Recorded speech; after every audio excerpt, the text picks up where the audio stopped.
নেদারল্যান্ডসের বিপক্ষে বাংলাদেশের তৃতীয় টি-20 ম্যাচটা বৃষ্টিতে ভেসে গেছে। বৃষ্টিতে ভেসে যাওয়ার আগে নুরুল হাসান সোহান 11টা বল খেলার সুযোগ পেয়েছেন এবং এই 11টা বল খেলে তিনি 200 স্ট্রাইক রেটে 22 রান করেছেন, যেখানে তিনি দুটো ছক্কা আসলে মেরেছেন।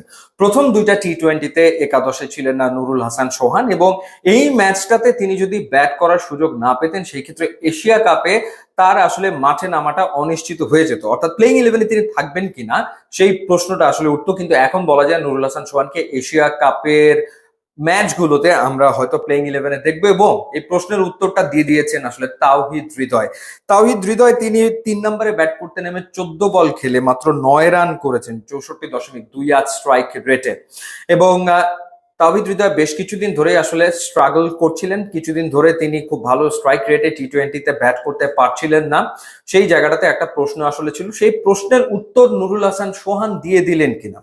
অর্থাৎ সেই ক্ষেত্রে এশিয়া কাপে আসলে নাম্বার 4 পজিশনে ব্যাট করবে কে, নুরুল হাসান সোহান, সাইফ হাসান নাকি তাওহিদ হৃদয়? সেই জায়গাটাতে আমার মনে হয় যে নুরুল হাসান সোহান নিজের নামটাকে একেবারে উপরে নিয়ে আসতে পেরেছেন, অর্থাৎ তাকে হয়তো দেখা যাবে। কারণ পারভেজ হোসেন ইমন এবং তানজিদ তামিম তারা তো ওপেনিং এ থাকবেন, এবং নাম্বার 3-তে সেই ক্ষেত্রে লিটন কুমার দাস ব্যাট করবেন, এবং নাম্বার 4 পজিশনটাতে সেইখানে হয়তো নুরুল হাসান সোহানকে দেখা যেতে পারে, এবং কোনো ম্যাচে হয়তো সাইফ হাসানকে দেখা যেতে পারে। তিনজনই রয়েছেন স্কোয়াডে, তাওহিদ হৃদয়, নুরুল হাসান সোহান এবং সাইফ হাসান তিনজনই রয়েছেন, এবং এই 4 নম্বর পজিশনে হয়তো তাদেরকে ঘুরিয়ে ফিরিয়ে খেলানো হবে। কিন্তু আমার মনে হয় যে ভাইটাল ম্যাচে, ইম্পর্টেন্ট ম্যাচে নুরুল হাসান সোহানকে হয়তোবা সেই সুযোগটা দেওয়া হবে, কারণ দীর্ঘদিন ধরে তিনি আসলে ভালো খেলে এসেছিলেন সবগুলো ফরম্যাটেই।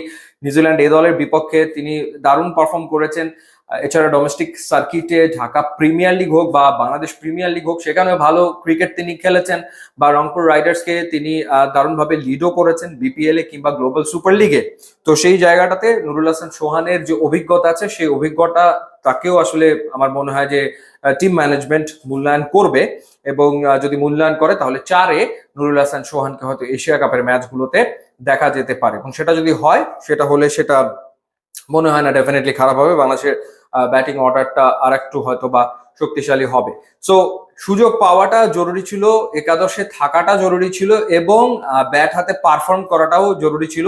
নুরুল হাসান সোহান আসলে সেটা করতে সক্ষম হয়েছেন। মাত্র 11টা বল তিনি খেলেছেন, কিন্তু 11টা বলে অন্তত টি-20 অ্যাপ্রোচটা তিনি দেখাতে সক্ষম হয়েছেন, যে ইন্টেন্ট বা যেই আমরা কি বলে যে অ্যাটাকিং ব্যাটিং অ্যাপ্রোচটা টি-20তে দেখতে চাই ব্যাটারদের কাছ থেকে, সেটা তিনি আসলে দেখিয়েছেন।